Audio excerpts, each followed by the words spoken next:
multilateralism captures this new spirit. With BRICS, people in the global south can now imagine a new world where nations can cooperate and trade on mutually acceptable terms. With BRICS countries, we can enter into economic cooperation without any fear of strategic considerations of certain powerful states coming in between the mutually agreed economic and trade arrangements. Your Excellencies,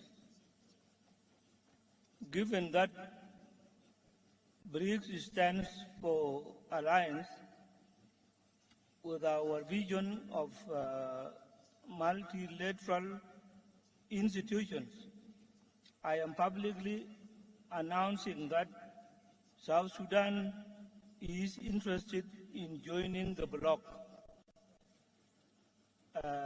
subject to meeting criteria set by the organization. Like other states that have expressed their interest in joining this organization, we hope that BRICS will become for us the institution that believes in and cherish sovereign equality of states, not only in words, but also in its practices. As a young country with numerous development-related challenges, South Sudan will be looking at BRICS alternative financial system as an avenue to borrow from, to fast-track roads building, boost agricultural production, and in the long term, build its industrial and manufacturing capacity. Excellencies, ladies and gentlemen, thank you very much for listening.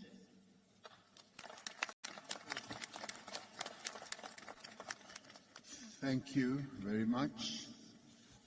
It's now my honor to call upon Her Excellency President Samia Suluhu, President of the United Republic of Tanzania.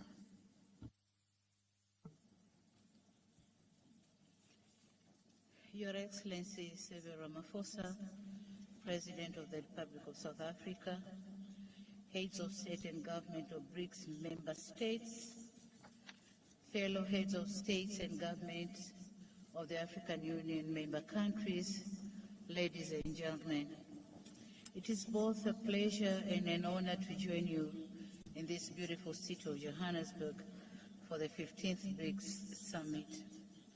Mr. Chairman, allow me to use this brief time allotted to me to applaud you members of the BRICS for keeping this association going since its establishment in 2009.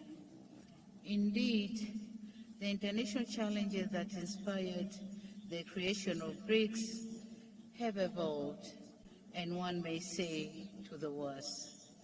Henceforth, in the face of the poly crisis and rising global uncertainty, there is a great need to have a meaningful dialogue that seeks to find common solutions to common challenges.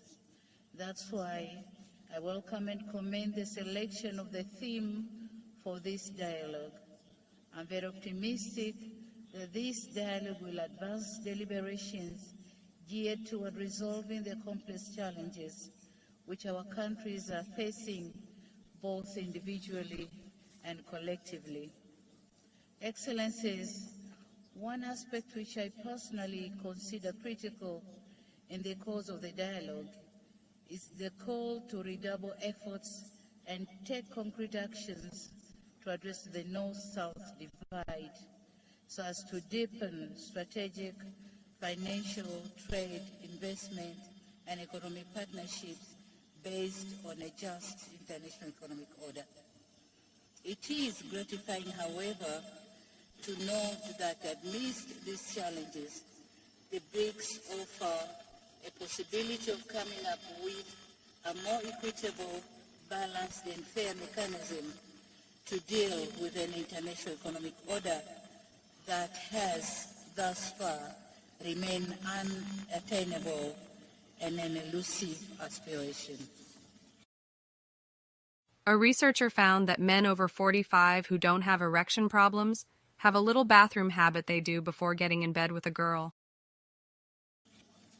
It is on these grounds that BRICS African Partnership needs to focus on unlocking potential opportunities on the continent towards realization of both Agenda 2063 and the Sustainable Development Goals, which includes the operationalization of African Free Trade Area. Forging ahead, Tanzania envisages the BRICS African Partnership that supports African endeavors in promoting and strengthening regional value chains, and furthermore, partnership that can promote or help African producers to be able to gain access to broader export markets. Excellencies, the second issue which I wish to underscore is the continued relevance and the validity of multilateralism. I note with satisfaction that this has been captured in the theme of this summit. Indeed, multilateralism stands as a major tool in addressing most of global geopolitical challenges. And in this regard, as we convene in multilateral fora such as this one, we should not lessen our efforts to strengthen the United Nations. At its 78th years of existence, it remains the sole body with universal membership. And so, Tanzania, at this point, would wish to reiterate this in the strongest voice on the need to reform the UN Security Council to make it fairly representative, effective, and reflective of the current geopolitical realities. Excellencies, ladies and gentlemen, as I conclude, I would wish to commend the Republic of South Africa for the excellent hosting of this summit. I should also commend the BRICS countries for their efforts geared toward the advancement of the South-South as well as the African agenda for growth, development, and integration. It is Tanzania's hope that African issues and concerns, as well as priorities, will continue to feature in the upcoming BRICS engagements.